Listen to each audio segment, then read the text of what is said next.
You know that moment, right?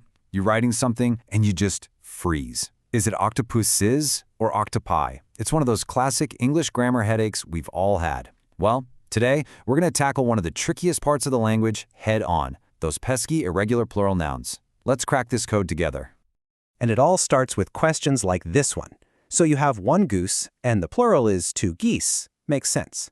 So then, one moose, two meese? No, that's not right. It's just moose. And this isn't some random mistake. It's actually a clue that points to the wild and wonderful history of English. So what is going on here? So, the official term for these little rule breakers is an irregular plural noun. And all that really means is that it's a noun that totally ignores the standard add an S or ES rule. Instead, these guys play by their own set of rules that are often super old. And our job today is to find the logic in all that seeming chaos. We're going to start with why these rule breakers even exist, then we'll get good at spotting some common patterns.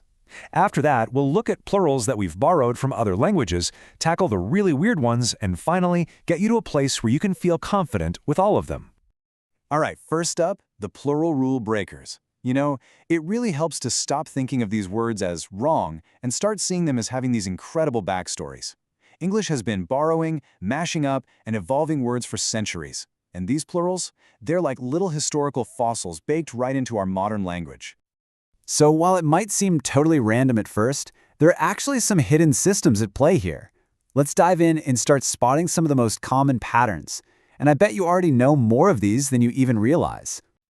Okay, our first pattern is for words that end in F or FE. What often happens is that the plural changes that ending to VES. And what's so cool about this is that it's not just about spelling, it's about sound.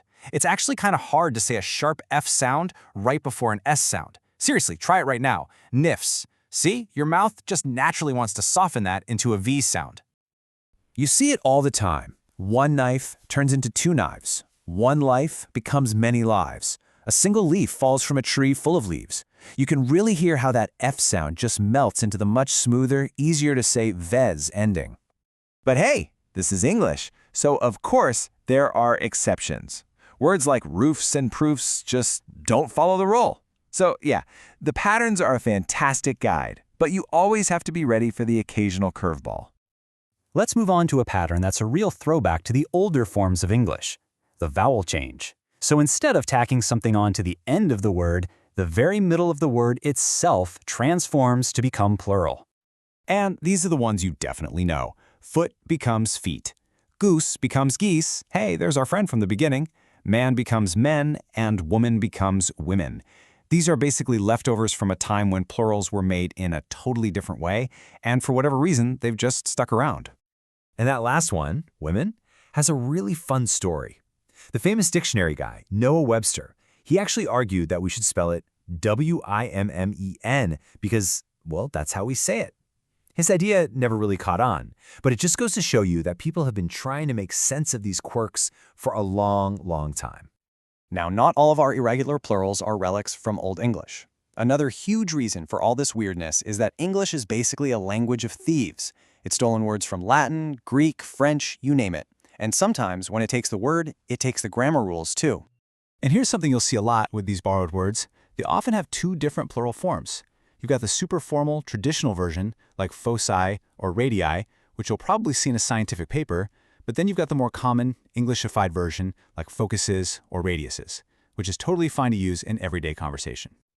And that brings us right back to the octopus. A lot of people say octopi because they think it's from Latin. But surprise, octopus actually comes from Greek. So if you want to be super technically correct, the plural is octopodes. But let's be real, most of us just say octopuses, and that's become the most common and accepted way to say it. And we see a bunch of other patterns from Latin and Greek, too. Words ending in is, like crisis, become crises. Things ending in on, like phenomenon, become phenomena.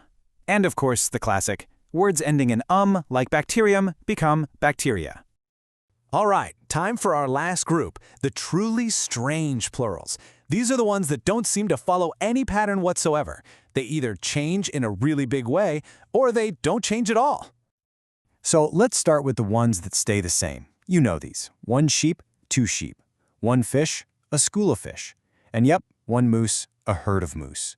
You see this a lot with names of animals, especially ones that are hunted or herded. It also pops up with words like aircraft and spacecraft. And here it is in a sentence. You would never say, I have seen several deers. It just sounds wrong, right? You'd say several deer. The plural is exactly the same as the singular. And finally, we get to the words that just completely transform. Mouse becomes mice, ox becomes oxen, and of course, child becomes children, and person becomes people.